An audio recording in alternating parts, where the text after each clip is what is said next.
Afield. Every week, Kentucky Afield brings you features on hunting and fishing across the state. What a nice fish. An opportunity to hopefully get that bird in the lake. Hey, we got another one over here. There he is. Ooh, a nice one too. Boy, he's healthy. What do we got? That was awesome. Got the first belt. Barely made it out of the field. Got one big smallmouth. Very nice. Double point, they're in there. There they go. Look at that joker. Woo! That's a good one there. Look at that. Beautiful. Whoa, this is a good one. That's better than good, Chad. Hello and welcome to Kentucky Afield. I'm your host, Chad Miles. Join us as we journey the Commonwealth in search of outdoor adventure. Are you ready for some spring fishing? Well, we are. We're going to take a look at some of our favorite opportunities, including pond fishing for trophy largemouth bass, white bass fishing on the Nolin River, and first up, we're headed to Cave Run Lake to crappie fish with Chris Mann. Today, I'm on beautiful Cave Run Lake with an old fishing buddy, Chris Mann. How you doing? Doing well, Chad. Good to see you today. Good to see you as well. Good to be back out. You've always told me this is one of the lakes that you like to fish the most, and people think of this lake as a musky lake, right? Yeah. It's not one that comes top of mind, people's favorite crappie lake. For a lot of people, you're not going to hear Cave Run, but you've always said it's one of your favorite lakes to fish. Absolutely. This one flies under the radar. It truly does. It's a great fishery. You'll see today just some of the habitat that we have here is second to none on the lake. And to be honest with you, this time of the year is when I really, really enjoy fishing. Well, let's get after them. Let's do it.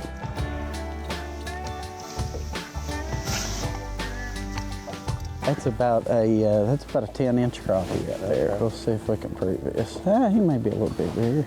There you go. That looks like a better fish. Oh, yeah. Well, that's a nice crappie. What do you got there, 11, 12-incher? Let's stick it on the tape measure here and see. I'm gonna say 12 and a quarter. That's 12 and 3/4. That's a good fish. Handy fish.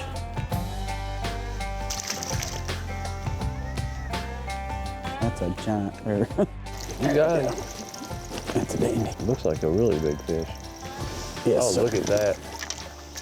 Now that's the kind of crappie in a tournament that you want right there. That's your tournament grade fish right there, guys. Pretty belly on her. Starting to get egged up. Look at this, look at across the back, how thick, got big shoulders on her. She's a pretty one. That's a big crappie anywhere in the state of Kentucky. That's a quality fish, yeah. What was my prediction, £1.65? Oh, I missed it, £1.74. We'll get her turned back loose. Beautiful fish. Yeah. Good job. Good piece of fishing, Chad. I tell you what, that fish committed and came pretty good ways, didn't he? Yeah, he did. You really had to work him to get him in there. Pretty fish. It is a pretty fish. Look at the belly on that. Look at the belly and the mouth on that crappie. I mean, that's just a quality. That's like a quality like Kentucky Lake crappie, isn't it? That's a beautiful fish. I can see why you like coming to Cave Run. Yeah. Like I said, that is a really good looking fish. Yeah, you got him too. Reached out, got him way out there, didn't you, Chad? Look at that, that's a good fish there. Well, you saw him come up and hit that bait. Now that fish there was setting right on the bottom. Just a beautiful fish.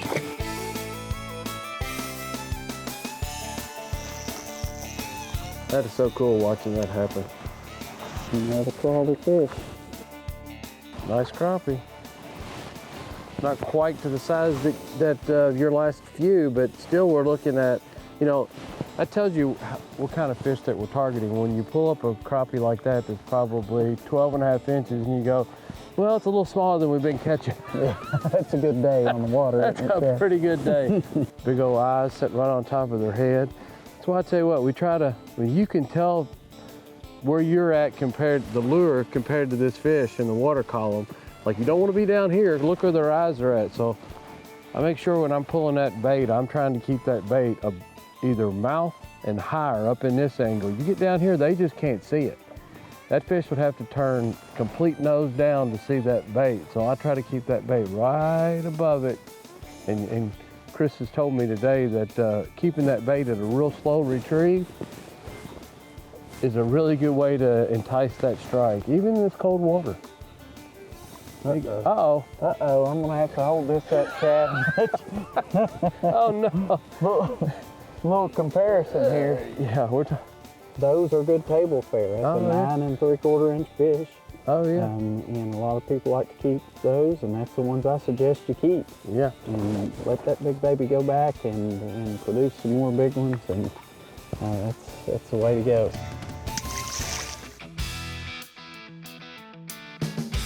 How often on this live scope, when you see them hit, do you not feel the bite at all? Do you sometimes set the hook and you're like, I didn't feel that fish, but I just know it hit it based on what I'm looking at on the screen? Yeah, it can certainly happen. More times than not, when you don't feel the fish hit at all and he has hit, it's because you've got a little bit of slack line somewhere, you know, and you just don't notice it. But there are times when the fish will bite so light, they're such a subtle bite that you won't feel them. I think there are a lot of anglers out here that aren't fishing with forward-facing sonar that are missing a lot of bites, and they never know it. They never know they've had them. Well, this water temperature too, these fish, I mean, these are crappie are cold water fish. They're not gonna come flying across the water to come eat your lure. You gotta put it right on their face, just like we just saw, because the water temperature, look, it's 39.5 degrees. Don't take too many of those to make a great sandwich, does it? No, sir. Oh, here comes a big fish. You got him too. Now, I never felt that fish bite, Chad. I just saw that he was bound to have overrun the bait by the time, and I just went ahead and set the hook. That one got hooked right where you want him, right in that tough part of the top of the mouth, and he hooked another good quality fish, about a 12, at least a 12-inch fish, maybe 12 and a half. Just a beautiful fish. Beautiful fish.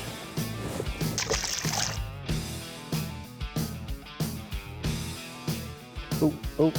Now that time I just had to kind of be patient as you scanned away and came back to him and wait to see where my lure was. And when it came back and I could see my lure, I happened to be right on it. You got a good one right there. He's got you. Oh, lost my hat almost. Just don't lose the fish. We can go get your hat. What a pretty fish. Beautiful fish. Good job, Chad. Beginning of February, eastern Kentucky, catching beautiful crappie like this. You know, and people, for whatever reason, I still have a ton of friends when I tell them I'm going to the lake tomorrow. They're like, you're crazy. And I can sit here in this beautiful scenery with a light jacket on, catching crappie like this and think if you're not doing this, you may be the one that's crazy. Beautiful. I know you've talked about big crappie here at Cave Run Lake, but you know what? Seeing is believing, and I have seen a bunch of them today. We've had a good day, blessed day, and plenty of big fish in this area, you know, just moved around a little bit, and a lot of people overlook this winter bite, and I suggest they get out here and weather these cold fronts and see if they can get on them. Thank you so much for bringing us out and showing us how to do this. Thanks for coming, I appreciate it, Terry. Great time. February here in Kentucky can be the best month to target trophy largemouth bass while pond fishing. But you have to remember a few things. Choose the right lure and slow down.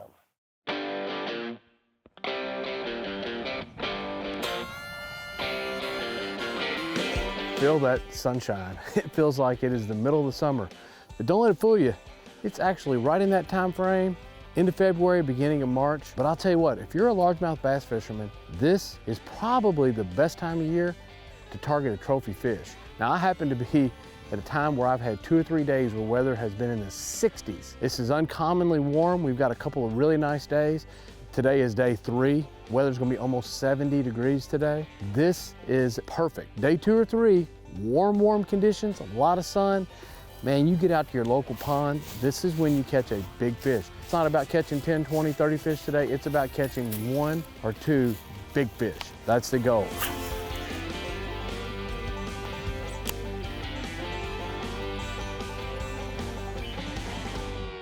This is really just it's an old cow pond that hadn't had cows in and around it in quite some time. But the way this pond is set up, it's got a dam side, a steep bank side, and then a side that's pretty shallow, right out on the edges. It's got a mud flat here. This time of year, it's all about finding that warm water. And when I say warm water, I mean 2 or 3 degrees warmer than the other side. And that's all it takes to get those fish to move from the deeper water to the more shallow water.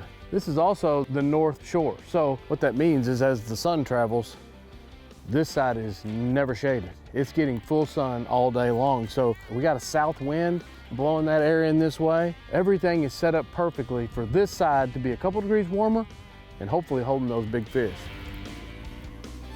Take a couple more steps down.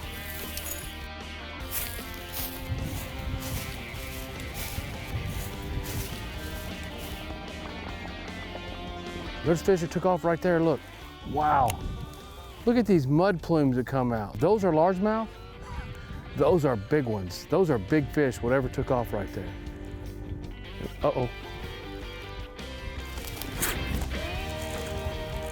Uh-oh, uh-oh.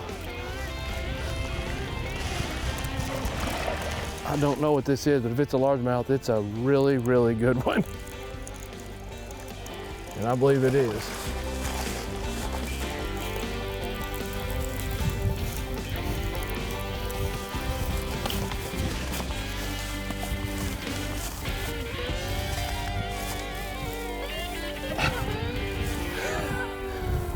Wow. This is why you get out early. When all your friends are telling you that their boat's not ready to go yet, you don't need a boat. Go hit a farm pond, walk around the bank, find the area that gets the most sun and is shallow. That's a plus 4 pound fish right there.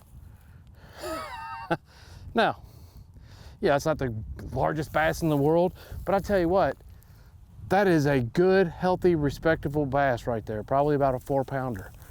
Something tells me there's a lot more of these in here. I need to get this thing back in the water and get this line wet again. Come on, big girl. What a pretty fish. There she goes.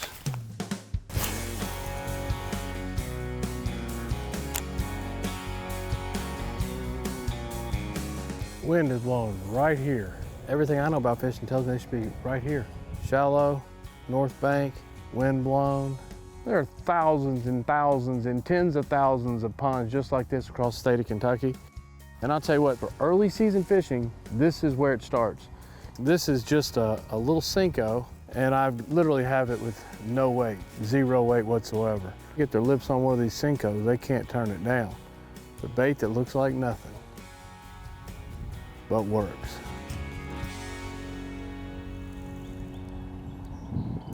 Ooh. What about that? Oh my goodness. That was awesome. Oh my gosh. Oh my goodness sakes alive.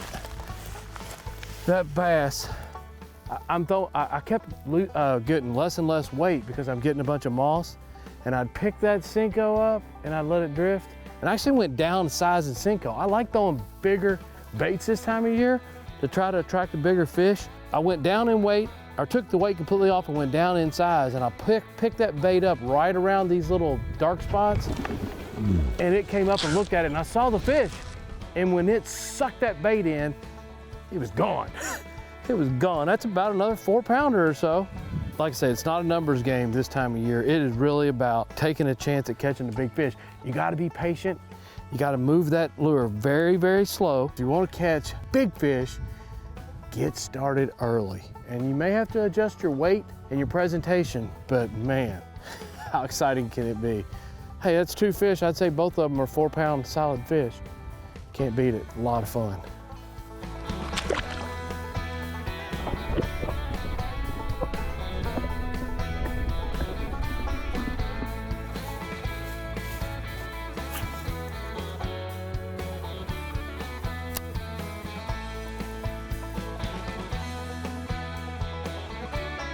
Tell you what, late winter, early spring, you get a day.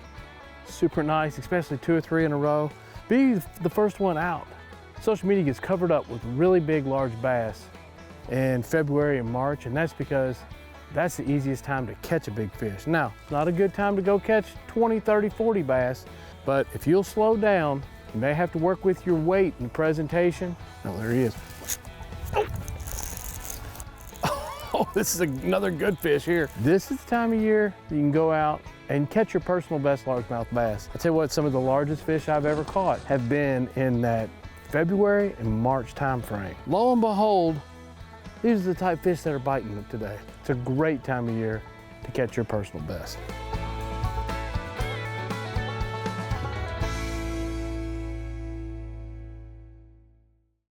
One of the questions that we get most about spring fishing here in the state of Kentucky is about the white bass run.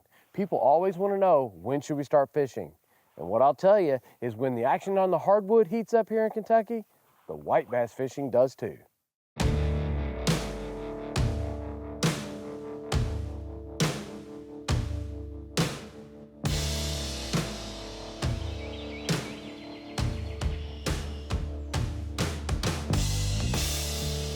Tell you what, for me, it doesn't get any better than late March hitting the Nolin River in search of white bass. Just got down here today, and apparently the fish must be starting to bite because I see a lot of people up and down the bank. Did you have any luck today? Just one. One? I'm gonna walk up and down the bank today, see if anybody's having any luck. It looks like some of them are catching some fish. It's all about catching the water at the right time. And usually in March is the time to start checking it, but you really want to get that water if it's slightly rising after a warm rain. That's when it can be gangbusters. What do you know, fellas? Good, man. Been all right? Yeah. Grown up a little bit in the last 4 or 5 months. My buddy Evan and his dad Dan are down here. It looks like they found the honey hole and they're catching some white bass too. Let me get a stringer. Those white bass fight, don't they, bud? Yeah. There's one. You got one? Oh, it's a white bass. That's a good one too. Good job, buddy. That's a big female. That's what we want right there. Here we go. Man, I was barely moving that bait. Barely moving that bait. A little small one here. I'll tell you, these things, they fight so incredibly well. Just so much fun to catch. You know, and the great thing is I'm looking up and down these banks and there's so many people that get down and enjoy this style of fishing.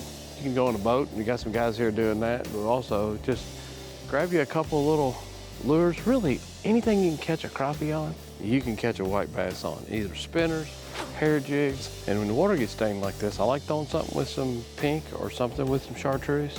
It seems to work really, really well. But man, this little fish right here doesn't look like much. Had this rod bent around. They fight so incredibly well. Just so much fun. We're gonna let this one grow up another year.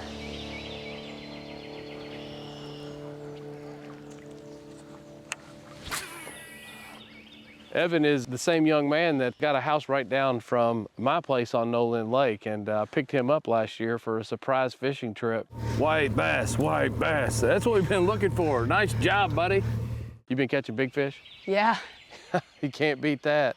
I'll tell you what, Evan, I know you play baseball and your family likes to get out and spend time outdoors. I have to think that a spring break, an entire week at the lake when the fishing's really good, is probably perfect spring break for you, isn't it? Yeah, I like being out here, just catching white bass, and just the thought of being out here in the nature. It's just really fun and peaceful. I love it. So what's your favorite thing about white bass fishing? The fight. Yeah, they fight like crazy for their size. Sometimes they'll trick you.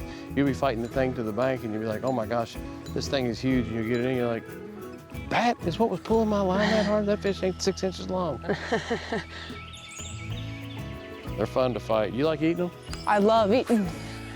I'll tell you what, I know me and my kids, we love eating them too. My wife, you know how to clean them and get that red meat out. They are hard to beat.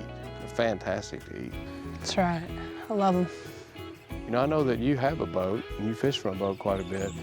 A lot of times you go find the fish, but when these fish are making a run up the river like this, you can kind of stay in the same place and you let the fish come to you. And you might have 20 and 30 minute stretches without getting a bite. And then you may catch 3 or 4 in 3 casts. Oh. Got him? Yeah, I got him. Nice, there you go, you're on the other side again. You know, if you look at this water, it's kind of got a mud line that's out there. By the bank's kind of clean. You're making long enough casts that you're able to fish both that mud line and this mud line. What have we got?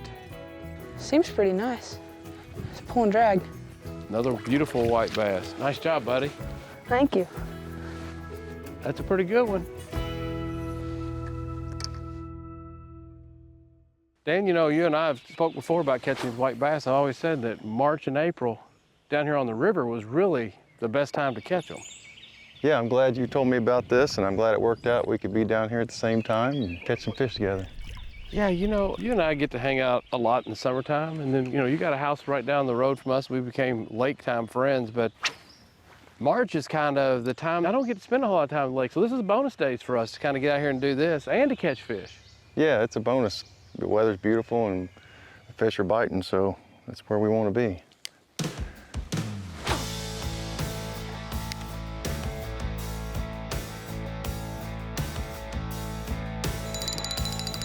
Now that's a fish. That fish there's got an attitude. I've probably thrown back more than I've kept, and I would not throw that one back. I believe I would keep that one. Yeah. Dan, that's a great fish, man. Yeah, that's a good looking guy there. How'd that one hit? Did he just smoke it? Oh, he smoked it, yeah. Yeah. Well, sure are pretty too. I like to appreciate how pretty they are. Dan, I guess we met about 4 or 5 years ago. I noticed that your son, Evan, had an extreme interest in fishing. He wanted to fish, and I was able to fish with him a couple times. But we were trying to catch bass in the jumps, and that's a lot of fun. But you know, to do that, you almost need a boat. Mm-hmm. You actually are here for a week for kids' spring break, have your boat at your dock, hopped in the car and ran down here just to try this out. You know, there's less to deal with as far as the boat and the trolling motor. Just walk down the bank with a handful of jigs and catch fish like that. You can't beat that. No, I can't beat it at all. I'm glad you told me about it and we were able to work it out till we could be here together. How old were you when you kind of got into fishing? Probably about Evan's age, 10 or 12, 13 years old, when my grandmother used to take me fishing out in eastern Indiana, Brookville Lake, and we used to catch a lot of channel cat and bluegill and crappies and everything we could out there. It was a good time. Kind of got me started. I'm glad I've been able to pass that on to Evan. As a dad, you gotta love when he gets out here and wants to do this as much as he's doing it, because you don't have to worry about him being in any trouble. He's eat up with it. Oh, he is. He is definitely ate up with it. It was a pleasure getting down here and seeing you. We'll be spending a lot of time together this summer with our entire families together. Yeah. But hey, these fish will be doing this tomorrow too. You and Evan got choices. You can run back up here and catch them again. That's right. Yeah, I think so. Now let's check in and see who else has been out having fun in this week's Ones That Didn't Get Away. Check out 12-year-old Kellen Wilson with this nice buck that he took in Russell County. Congratulations. Jeffrey Wells took a kayak trip down to Barren River Lake and caught this nice stringer of crappie. Nice job. Brian Montgomery went fishing at the Falls of the Ohio in July and caught this 55-pound blue catfish. Nice job. Harvey Carter decided that he was going to go rabbit hunting on his birthday, so he took a buddy and headed to Central Kentucky and had a successful day in the field. 4-year-old Hunter Smith went out fishing at Mills Park and caught his first trout. Nice job. Check out this beautiful smallmouth bass that was caught by 9-year-old Lee McNeese. This fish was caught in a creek in Jessamine County. Nice job.